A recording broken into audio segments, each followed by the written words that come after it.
I know, weird, right? Andy's making a video about Five Nights at Freddy's? I thought he wasn't a fan. When the first movie came out, he said he didn't like it. Well, that was the case, but little newsflash. Over the past, I'd say, month and a half, I have been inundated with all the Five Nights at Freddy's lore.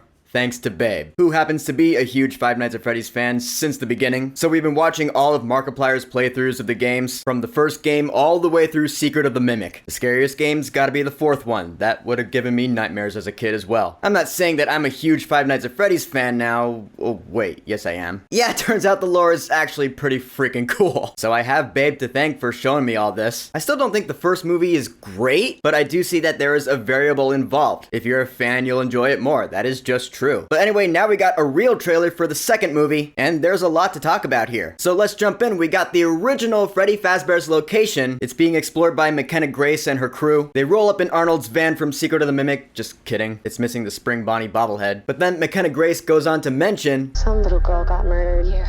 Right there, I started getting excited. Sounds weird out of context. Let me explain. And this might be considered a spoiler for the movie, but it's not for the lore. Because she's talking about Charlie Emily, who in FNaF lore was William Afton's first victim. She was locked out of the location and left to die, and that's when she possessed the puppet, also known as the marionette, which I guess is what it's gonna go by in this movie. I'll have to get used to that because I've been calling it the puppet for the last month and a half. And I'm making a big deal out of this, and I'm excited for it because that animatronic, the puppet slash marionette, happens to be my favorite in the entire franchise. And it's because of what happened at the end of Pizza Sim, Freddy Fazbear's Pizza Simulator, the sixth game in the series. It adds context to Charlie Emily and her father, and I'm getting deep into lore. Point is, Charlie slash the puppet slash marionette is a very emotional character, and her story really gripped me. I was like, holy shit, I didn't know the lore could get that good, deep, and emotional. It is her, and she made her first appearance in the second game, Five Nights at Freddy's 2. So naturally, she'll show up in this movie, and we do see the puppet. I'm calling it the puppet, I'm sorry. But we see her briefly in this trailer. We see her fingers creeping over. We see like her blurred behind Vanessa. We see plushes of her. That's cool. I'm just really excited to see the marionette on the big screen. That being said, there is going to be more to this movie than that. We catch up with Mike, Vanessa, and Abby. How's Abby? Some days she's good.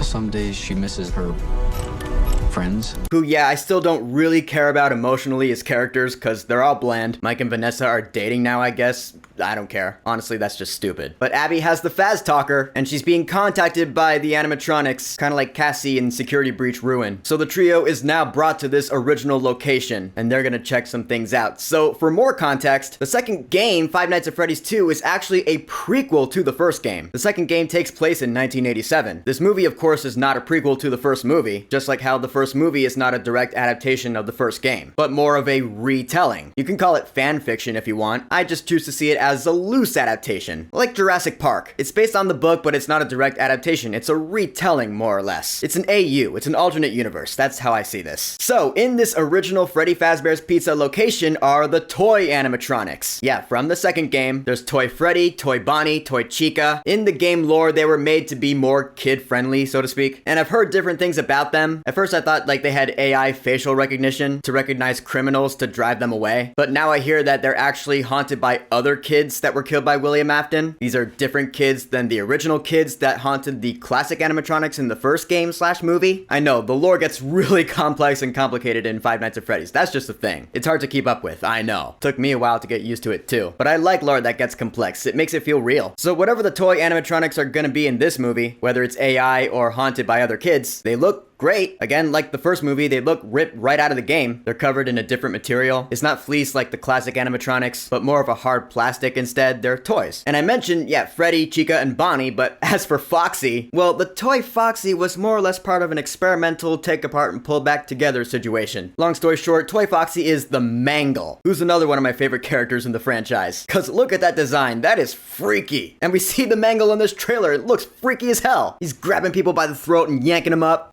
She's gone by both. Seriously, she has. Thank you, Scott Cawthon, for that confusion. Point is, though, Mangle looks badass in this movie. Cause you gotta think, the folks at Jim Henson's Creature Shop, they must have had a field day building that thing and getting it to work. That complicated design, yeesh. So I guess the main premise of this movie is that the animatronics are leaving the Freddy Fazbear's location and they're gonna just free roam. Which, yeah, that never happened in the games, except for maybe the very end of Secret of the Mimic, one of the endings. The Mimic stops Arnold, takes his little walkie-talkie thing and walks off in the street. That's the only instance I can think of in the games where animatronics show up outside. Other than that, it's never happened in the games. So this movie, once again, is going its own direction, inventing a new story, and I'm not against that. I'm just saying that's the variable. It might end up working out for this movie, it might not. And that being said, there are certainly some elements from the second FNaF game that are being adapted in this movie. The original location, the toy animatronics, the puppet/marionette, the little voice in the Faz Talker.